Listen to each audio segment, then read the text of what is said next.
So before we get started with this one, I want everyone to understand that this is a very personalized video. This video is based on reflecting all of my personal thoughts of the Bayonetta franchise, looking back at what has essentially been a year of content creation as well, and merging the two ideas and kind of presenting this video and how this video might impact many people, might impact my work here in the channel and YouTube, and basically all things to come in the future.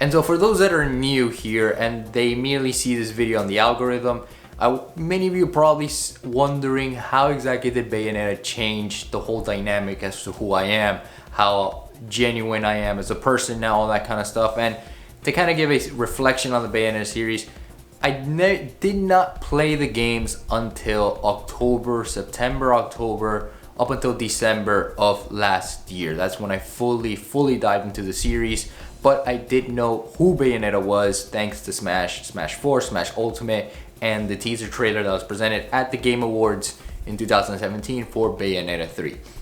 Prior to last year, that was the knowledge that I have of the series, and then ever since last year, I have never been so happy to experience such amazing set of games, and I made plenty of content about them. I continue to make plenty of content about Bayonetta, about Bayonetta 3, about Bayonetta 1, Bayonetta 2. I did reviews for that in the early days of this channel, all that kind of stuff. What I'm trying to say here is that so much has happened thanks to Bayonetta, and I'm very happy that all that happened because of Bayonetta. So basically what I'm trying to say is this video is very important to me, and I hope you guys understand that when you guys are commenting your comments, when you guys are liking the like button, disliking, subscribing, all that kind of stuff. I just want you guys to know how much this video essentially means to me and how I express myself thanks to the Bayonetta franchise.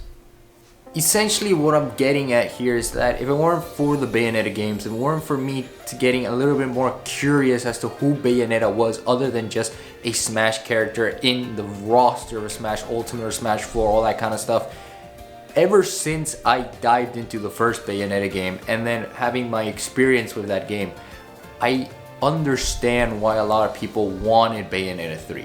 I remember when I played the first Bayonetta, it was around September time, and then I made the review for that game around mid-October time. I think exactly this day, I'm not 100% sure.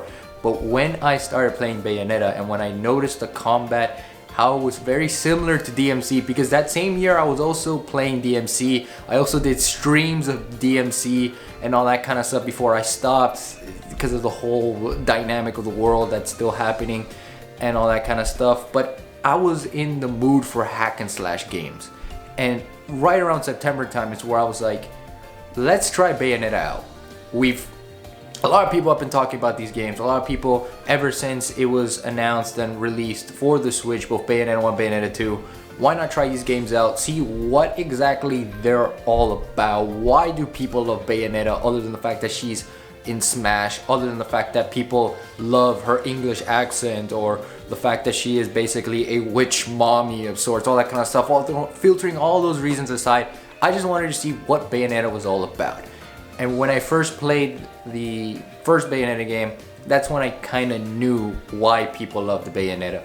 It wasn't just the fact that it was just an Umbran witch. It wasn't just the fact that it was a Platinum Games representative for Smash 4 and Smash Ultimate. It wasn't just that. It was the fact that it was a hack and slash game that utilized all the elements that Kamiya knows from DMC and applied it, and then just made a female protagonist for that. Not just any female protagonist, but the very first for the hack and slash genre, or basically the first in action games in general. Yes, there is obviously Lara Croft and all that kind of stuff, but it was at a period of time where there weren't many Tomb Raider games, there weren't many female protagonists, and so this was a very revolutionizing take, not only on action games, not only on hack and slash, but just in representation in some cases for many.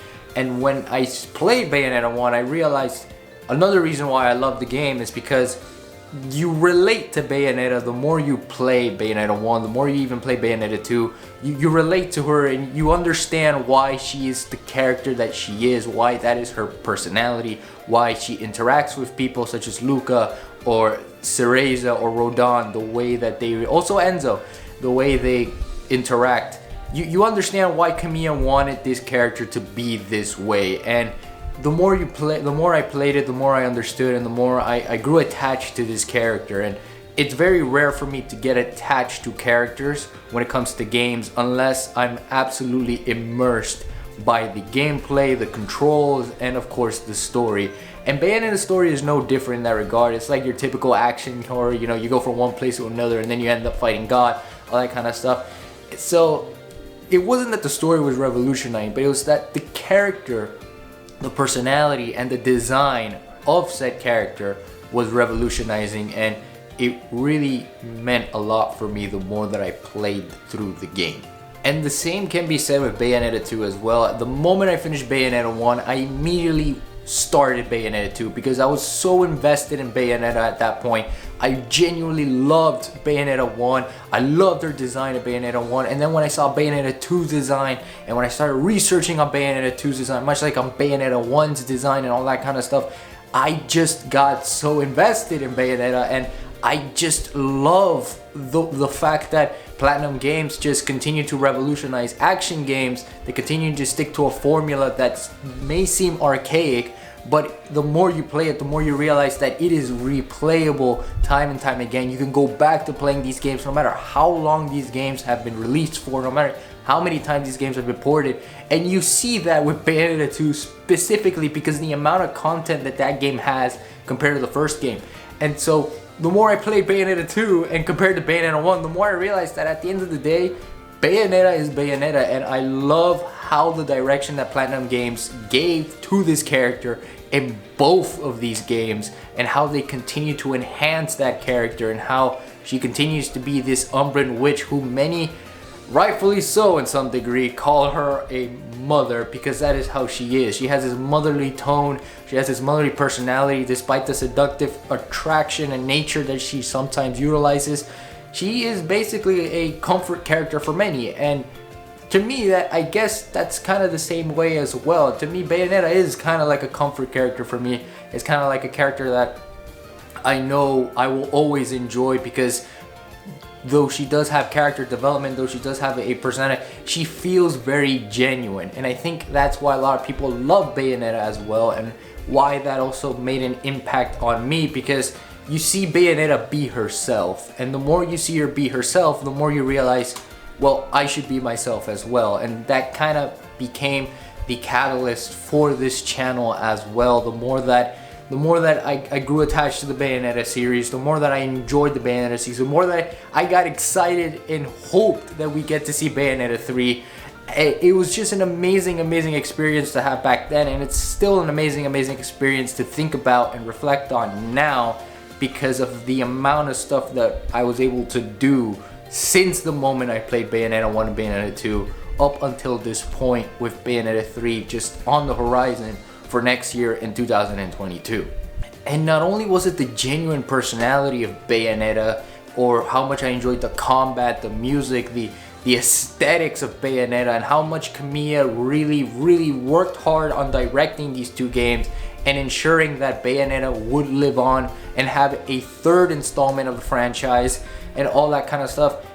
Another thing that, looking back on all the stuff that I've done, all the Bayonetta content, all the content I've done in general, thanks to Bayonetta, I've met so many amazing people during that span of time. During a span of 1 year, I've met so many amazing content creators. I've seen so many amazing people who have been doing content creation, but I've interacted with them a whole lot more, because I realized that, you know, games like Bayonetta, or any games in general that you feel really attached to, it makes you want to do a lot of new stuff. It makes you reflect on life in a certain sense. And although it seems rather weird that video games can have that impact, because there is stigma about video games and the fact that, oh, you know, it can cause harm and all that kind of stuff, but for a lot of people, and especially in my case, you learn a lot when you play games. You learn a lot about yourself the more you reflect on certain things as you're playing the game, as you're playing certain games. And this also happened to me with Persona 5, and I did make a reflection on Persona 5 as well and all that kind of stuff, but it wasn't too much of an impact. Well, it was the same impact as Persona 5 did with me as, you know, Bayonetta. Also Kingdom Hearts as well, but right now with Bayonetta here, it just made me want to do content at that point. At that point, it was at a certain point where after playing the Bayonetta games, I was like, you know, let's do reviews on these games. Let's see how it goes, and then if we enjoy making videos and editing, let's just have fun with this and see how it goes. And if it weren't for Bayonetta, I don't think I would have wanted to do content in the first place. I don't think I wouldn't even grasp the idea of wanting to do content. And it's just amazing to see that with Bayonetta, I've met Raccoon, who is an incredible person, and truly a Bayo brother, whether joking or not. Like he is a brother from across the seas, and he's an incredible person. He also loves Bayonetta to the very depths of his heart. That is his trademark. He loves all this. He loves the theories that he does for Bayonetta 3, all that kind of stuff. And then there's also Johnny as well, and a bunch of other people that I've met, artists, just community people in general. I've met so many amazing people, and they've also helped me boost not only the content that I make, the channel that's been growing for the past year now, but just reminding me that I'm also human and that I can do mistakes, and I can enjoy the things that I enjoy and talk about them, and hopefully get people to talk about them as well. I don't want to take too much of your time here, because I know it to a certain extent I probably was talking a lot more about self-reflection and all that kind of stuff as opposed to Bayonetta throughout the scope of this video, but I just want you guys to understand that Bayonetta really means a lot to me.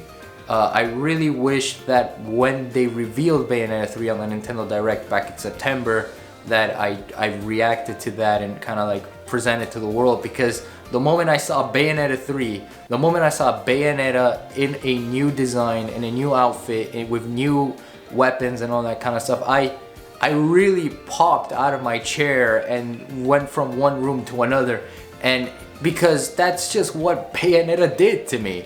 Bayonetta was a very good series for me, and it really impacted me in more ways than none, and it shows time and time again with, for example, the skits that I've done in the past videos and the amount of characters that I've made. I've made a universe of characters that are basically me, just dressed differently because of Bayonetta, because of the fact that I decided to do reviews on Bayonetta and decided to say, hey, let's just have fun with this channel, because, you know, as much as we love Bayonetta, as much as we love this and that, you know, let's just talk about video games in general, and let's just see if we can, you know, grow and have fun and you know, meet new people along the way. And thanks to Bayonetta, that happened. Because of Bayonetta, that happened, and I couldn't be more happy to say that thanks to Bayonetta, I am here today. I'm here making fun content for you guys to enjoy, all the rambles that I've done in the past, all that kind of stuff. And I'm not saying I'm not gonna stop now. I'm gonna continue, and I will continue, and I will continue to grow this. I will continue to improve. I will continue to be myself. I will continue to have fun. I will continue to just understand that, you know, enjoy what life has to offer. And that's kind of what I got with Bayonetta. That's kind of what I got with the franchise, with Bayonetta 1 in particular. You know, the message with Bayonetta 1 was that, you know, you gotta enjoy time. The idea of time is very important in Bayonetta, because it showcases that time is very important. You don't really know what you can do with that time that you have unless you know what you want to do with it. And in Bayonetta 1 and Bayonetta 2 case, you see that time and time again. You see Bayonetta trying to reawaken her memories from the past because she wants to know who she really is. And when she discovers who she really is towards the end of the game, then you have that moment of like, wow, we kind of grew up with Bayonetta along the, we kind of see not just who she is, but who she was and how that impacted her current state and how that will impact the future, which ended up being Bayonetta 2. and you see this continuation of that character, and you don't see that often in many games. You see a retraction of certain characters in terms of their development, you see an enhancement of certain cases, but you never see a consistency of these characters, and that's also why I love Bayonetta, and why also reflecting on it, you know, it helped me try to be consistent, it helped me try to be more genuine, it helped me try to be the person that I am right here, right now, as we speak. I mean, of course, there's also actual real life events that happen in my family and all that kind of stuff, but we are talking about Bayonetta here, so yeah, just gotta throw this part out there for the video. All in all, I don't expect this video to be a banger. I just wanted to throw this video out there to kind of just get my thoughts across and to reflect and to be a reminder for the future self that, you know, much like how Bayonetta continues to be herself, you know, future you, if you decide to ever watch this in the future because, I don't know, you're ever lacking in motivation or something, you know, just go play Bayonetta for like 2-3 minutes or something. Or just go watch one of your older videos for inspiration, or just watch this version of me right now as we speak, telling you that things are gonna be okay. Things are gonna be alright, because like Bayonetta, she continues to smile, she continues to be herself despite the predicaments that she often has been in. She continues to, you know, express herself the way that she wants to express herself, and this saying can go for everybody as well. Be who you want to be. Like Bayonetta, that is who she is. If you don't like that, she doesn't care. She'll continue to be who she is no matter what. And so the same should be done with us as well. Let's continue to be ourselves. Let's continue to have fun being ourselves. And let's continue to stay consistent and genuine when it comes to being ourselves. But sadly, it is now time to conclude today's video. And for those that have been here for a very long time, you guys know how I like to end it. Keep being awesome, keep spreading love and kindness to the world, because I know you guys can, and I know I can as well. Let's make sure to at least do one act of kindness each and every day to someone out there who needs it, especially in these times. Keep improving yourselves by 1%, because by improving by 1% can go a long way towards making a better tomorrow. Know that I love you guys forever and always to 120, and I can't wait to see you all in that next fantastic video. Remember guys, stay freaking sexy and take care.